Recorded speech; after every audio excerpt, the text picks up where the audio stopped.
suaminya hanya sebagai seorang tukang ojek? Tidak, Pak. Ada suaminya yang pejabat.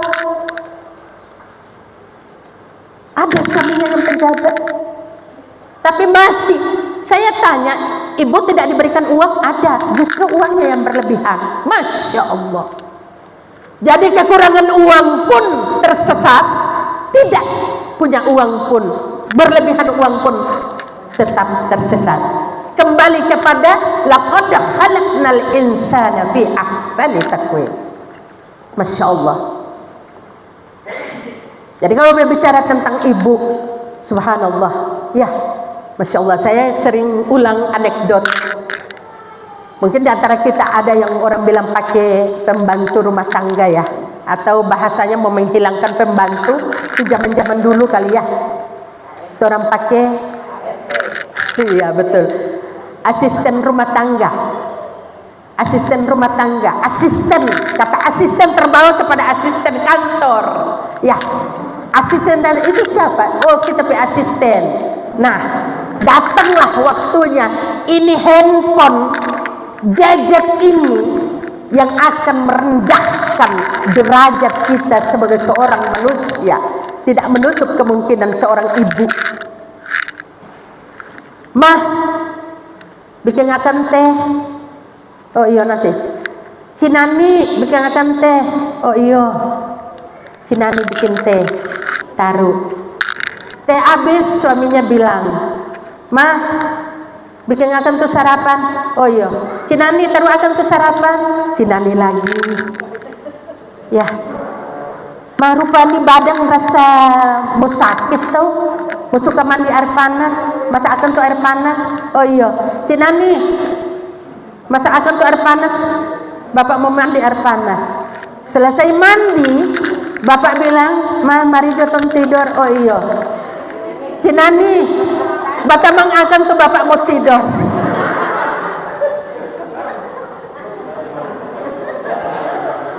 Pertanyaannya, ini kasus fakta atau hoax? Fakta. Bapak ibu, silakan ada waktu, terutama ibu-ibu mau pengen ikut sama-sama dengan saya, mari silakan kita ke lapas pemohon. Ayo bu, kita ke sana. Kasus yang kedua, istrinya punya adik sungguh atau ponakan. Itu orang yang angkat dalam sinetron dan lain sebagainya. Itu kasus yang terjadi kemudian dibuatkan sinetron. Jadi bukan orang berperilaku berdasarkan sinetron, terbalik bu. Sutradaranya itu berkecimpung dalam dunia sosial, berkomunikasi. Fakta inilah yang diangkat sebagai sinetron. Pada akhirnya bikin apa nih Cinani? Pedongannya ini sesuka makan, tidak suka makan. Biasa tuh nasi dingin habis. Iya bu, tidak sedap. Siapa? 1 bulan, 2 bulan, 3 bulan, hilang dia. Tanya istrinya, mana tuh Cinani? Nen tahu nih di mana? Tiba-tiba datang laporan. Maaf bapak ibu, kita ambil secara kekeluargaan. Kenapa bu? Anak saya Nani yang kerja sama ibu. Siapa dia? Dia sudah 3 bulan bu. Oh ya, istrinya semangat. Oh ya, sebagai tanggung jawab, biar jo nanti kita tanggung tenda apa segala macam. Baik bu, terima kasih. Hari hanya nikah, baku cari tua mana? Sudah duduk dengan Cinani untuk ijab kabul. Baru bilang, kasihan dole, bukan nudi, bukan.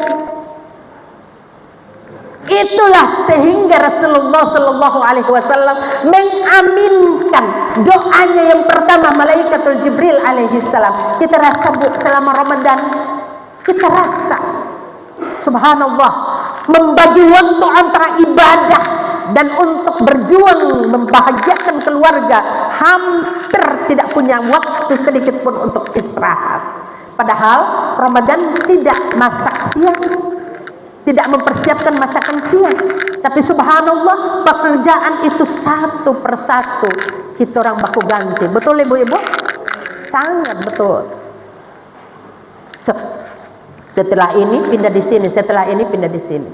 Jadi orang-orang cerdik pandai mengatakan bahwa seorang istri itu berperan sebagai seorang istri yang sesungguhnya sejak matahari terbit sampai terbenamnya mata suami, baru dia berhenti. Aktivitasnya begitu terus. Tapi kata sahabat Rasul sallallahu alaihi wasallam, di antara semua itu 10 itu hanya dapat 1. Siapa yang 1 ini? Alladzina amanu wa amilus sholihat. Mereka yang beriman dan beramal soleh. Maka oleh karena itu saya sering mengatakan begini, ibu sebagai ibu rumah tangga, saya tausiah di ibu-ibu rumah tangga, kita doa suami pejabat, kita ibu rumah tangga, kenapa harus merasa kecil? Mungkin ibu lebih mulia daripada kami yang mungkin menyisir jalan satu persatu, sekalipun hasilnya itu mulia di hadapan Allah. Karena ibu menunggu suami kembali, rumah sudah bersih dan lain sebagainya. Inilah sehingga dimuliakan oleh Allah dalam doanya Malaikatul Jibril alaihissalam. Tabarakallah. Mudah-mudahan kita termasuk istri-istri yang soleha. Amin ya rabbal alamin. Yang kedua, ketika menjadi seorang ibu, mohon maaf sekali lagi sebagai motivasi buat kita semua. Anak saya 6 Pak. Anak saya 6. Ketika anak saya mulai masuk perguruan tinggi di kedokteran, rumah saya tidak ada kursi. Saya tidak beli kursi. Saya sering sampaikan. Jadi 5 orang perempuan, 1 laki Pak. Alhamdulillah nomor 1, 2, 3, 4 sudah jadi dokter. Bulan April 2023 kemarin yang paling tua alhamdulillah sudah status dokter di Unsrat. Kebanggaan tersendiri. Ketika dia mau wisuda, dia bilang, Umi boleh sudah, boleh beli akan itu kursi 1 set. Baru saya beli kursi. Di rumah saya sediakan hanya karpet ala-ala Arab Saudi. Silahkan datang tetapi melantai.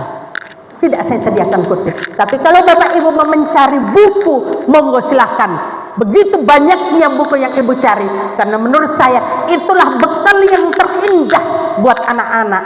Ilmu akan menemani dia sampai kemana saja, dan dia akan bisa memilah mana yang mempertahankan iman dan takwanya, dan mana bisa menghancurkan dirinya. Subhanallah. Jadi ibu Ramadan kemarin Hamin 3 orang pe ibadah semulai molor. Kenapa? Karena orang sebuka Shopee mana sofa yang terbaru. Sofa lama dikemenakan, ada keluarga yang mungkin masih sederhana kehidupannya. Apa salahnya disuruh atau mohon maaf, ini kebetulan anak-anak ada dapat rezeki, kami dapat rezeki, kalau boleh tidak tersinggung, mau dipakai ini kursi karena anak-anak mau yang baru. Tutur kata kita, tapi dia merasa rugi. Kenapa? Karena takutnya sofa ini ke rumah saudaranya, justru itu yang akan dipuji sebagai model yang terbagus daripada sofa barunya. Jadi kita belum mampu mengontrol hati kita. Subhanallah. Jadi sangat berat ayat ini. Laqad khalaqnal insana fi ahsani taqwim. Tidak semudah kita membalik telapak tangan. Perlu kerja keras, olah otak yang harus sinergi dengan jiwa dan hati kita. Tabarakallah. Ibu bapak sekalian yang dirahmati Allah Subhanahu wa taala. Apa proses pendidikan itu dari dini? Kita memulai dari lingkungan keluarga. Jadi ada 3 lini pendidikan itu, tidak perlu saya ajarkan. Tentunya yang terbaik adalah dari keluarga itu sendiri. Anak bisa bertutur kata berawal dari keluarga. Anak bisa memisahkan mana yang moral dan amoral itu dari keluarga dan lain sebagainya berawal dari keluarga. Saya sering sampaikan, saya cuma pesan kepada ibu-ibu sekalian, tolong kecilkan suara ibu di rumah. Jangan sampai melewati suara seorang suami. Tetapi untuk mendidik, ibu boleh berteriak karena tujuannya adalah baik. Itu catatan buat ibu-ibu. Yang kedua, Bapak Ibu sekalian, Apa doanya Malaikatul Jibril alaihi salam sehingga diaminkan oleh Rasul sallallahu alaihi wasallam?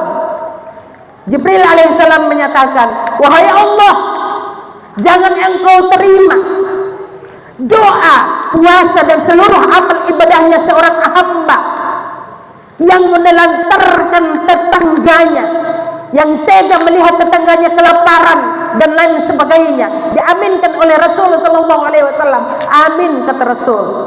Subhanallah. Tetangga kita yang kelaparan, saya pernah tangani kasus, tidak perlu saya sebutkan gimana. Ada seorang ibu rumah tangga dengan asisten rumah tangganya, seorang janda, 2 orang anak SD kelas 3 dan SD kelas 5, 2 orang anak laki-lakinya. Ibu bapak sekalian, ini orang sudah dalam keadaan taraf kemiskinan. Maaf, tidak kita menghina, tapi memang itu fakta. Kasusnya saya yang tangani, Pak. Kerja dari pagi, belum sarapan, cuma tetangga 3 rumah ke sebelah dari beliau. Selesai kerja, anak pulang, malah permah, sabar. Itu ibu belum kasih itu makanan, sabar. Ibu tuan rumah keluar, ada sisa martabak malam, martabak cookies, dikeluarkan. Bilang apa? Bi, ini so ndak bagus, soalnya so 2 malam yang lalu, buang jo. Diambil itu cookies, dibuang di tempat sampah. Bangun anaknya, dia kasih bangun anaknya, nak bangun nak, alhamdulillah so boleh makan. Ambil itu martabak, dikasih makan anak-anaknya, biar makanan basi. Kalau dari kulkas belum terasa, Bu, ya kan, belum terasa. Nanti dinginnya sudah selesai, bekunya sudah selesai, baru terasa baunya muncul dan lain sebagainya. Ini si ibu dan anaknya makan, alhamdulillah kenyang. Ketika kenyang, alhamdulillah didengar tuan rumah, ada makan apa, Bu? Oh, ini yang martabak ibu buang tadi. Bukannya martabak itu masih baik-baik? Bikin apa ibu ambil? Bu, yang ibu buang tadi, kita ada buang yang lain. Terjadilah sengketa kecil-kecilan. Si ibu tuan rumah mempertahankan bahwa dia tidak buang martabak itu. Siang orang kerja menyatakan martabak itu buang, dan daripada dibuang, dia bersama anaknya makan. Apa kata orangnya? Ibu, daripada ibu saya seret ke polisi, lebih baik ibu kasih keluar itu martabak dari tenggorokan anak ibu. Adakah manusia yang seperti ini? Ada. Padahal ini adalah karakter jahiliyah yang bodoh, yang terbelakang, tapi masih ada. Subhanallah. Dan itu terbawa sampai ke polisian. Apa dalil yang dipakai? Dia mencuri makanan bersama anaknya. Subhanallah. Dan dipenjarakan 1 tahun. Saya bilang, saya bertarung, bapak ibu sekalian, mohon maaf, ibu boleh saya ganti berapa ibu minta, yang penting 4 kali lipat daripada harga martabak itu, boleh, tapi tolong ibu bebaskan dia. Apa kata ibunya? Boleh, anaknya yang bebas tapi ibunya tetap. Apa alasannya? Kalau hari ini saya kasih bebas, esok lusa dia kerja di mana saja, pasti dia akan menjadi seorang pencuri. Akal kita tidak menerima, tapi itulah yang terjadi. Yang ketiga, bapak ibu sekalian, apa doanya Malaikatul Jibril alaihi salam? Wahai Allah, jangan engkau terima ibadah, puasa dan seluruh amalnya seorang hamba yang memutuskan tali silaturahim. Inilah hari ini kita melaksanakan silaturahim dengan dasar wa'tasimu bihablillahi jami'ah. Kita berpegang teguh pada tali agama Allah. Salah satunya adalah membangun silaturahim. Bapak ibu sekalian, sedikit saya bersorong kepada aktivitas kita sebagai seorang pengajar. Mohon maaf, minta izin Bapak 10 menit lagi ya. Apa tugas kita sebagai seorang guru? Ada tipikal karakteristik seorang guru yang hanya tugasnya begitu datang, selesai, pulang. Sedikit pun dia tidak pernah merasa dia terpanggil bahwa saya adalah ibu buat anak-anak didiknya. Sedikit pun dia tidak pernah merasa terpanggil saya adalah seorang sosok, seorang ayah buat anak didiknya. Di mata dia adalah ini anak orang lain. Saya bilang ini keliru.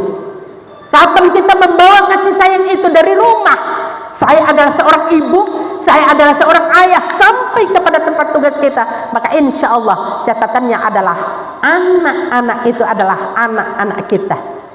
Kalau sudah seorang guru menyatakan dirinya bahwa Anda, anak-anak yang ada di hadapan kita tidak akan pernah dibeda-bedakan antara satu dengan yang lain, maka insya Allah proses kasih sayang kita berdiri sama tinggi dan duduk sama rendah akan terlaksana.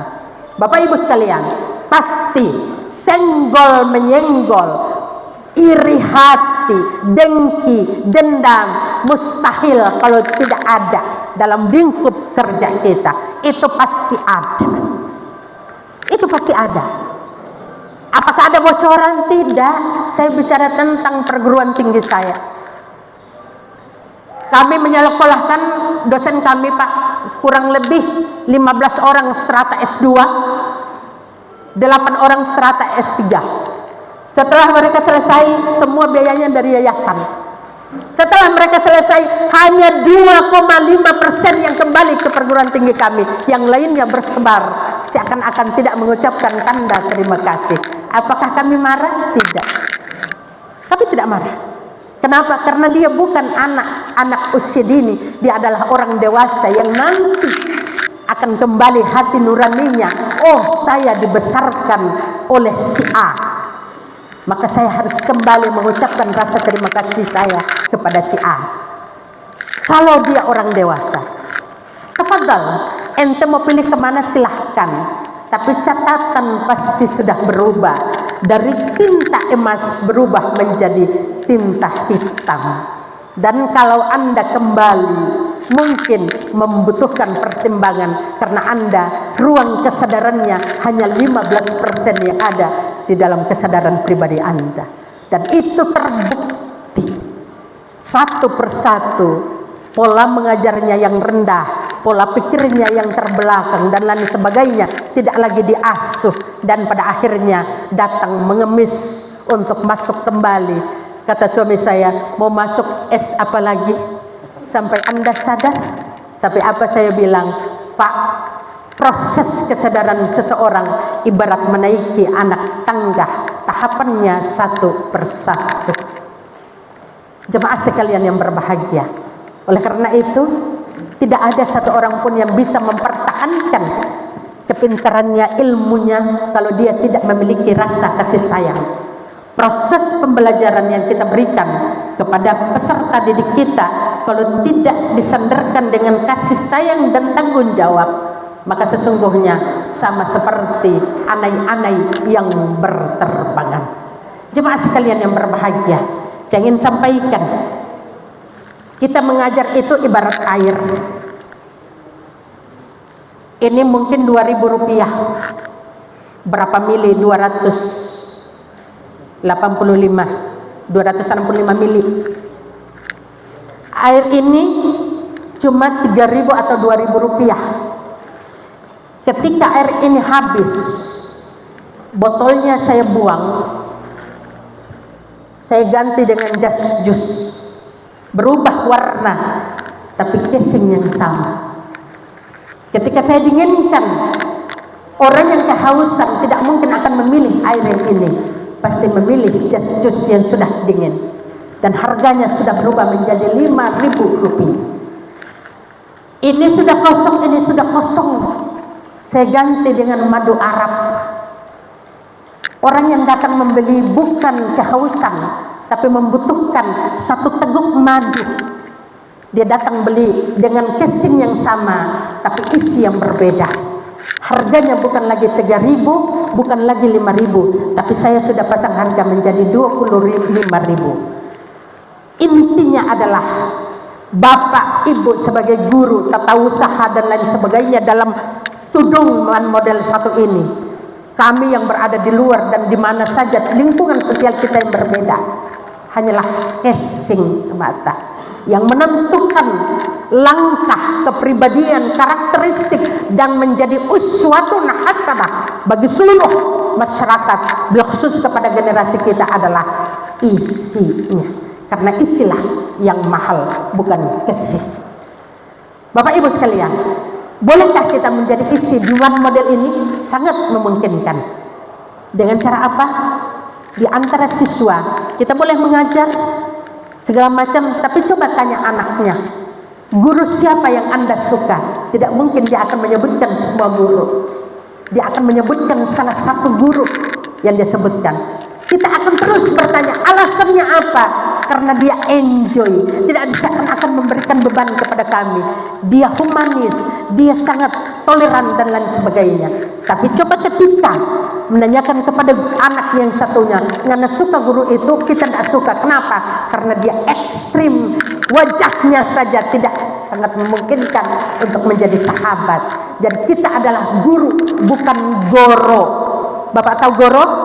Tahu. Ditarik, dia akan melar, dilepaskan akan tempat seperti semula. Kita bukan itu, tapi kita adalah sosok guru yang bisa mendidik, bukan mendidik.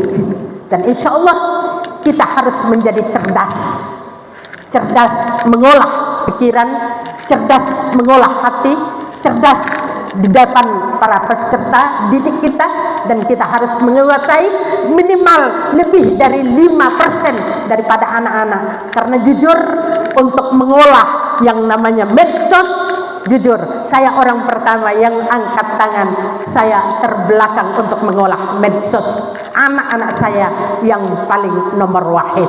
Karena itu harus diakui. Satu ketika kata Imam Al-Ghazali mengatakan, engkau akan mengakui generasi yang bukan hidup bersamamu akan lebih cerdik daripada generasi yang hidup bersamamu. Dan itu tidak boleh engkau marah. Apa kata Imam Al-Ghazali mengatakan, kalau engkau dongkol, engkau marah, maka sesungguhnya engkaulah orang yang paling bodoh. Kata bodoh pasti akan menjadi sesuatu yang hina buat kita. Bapak Ibu sekalian, salam Jumat berkah.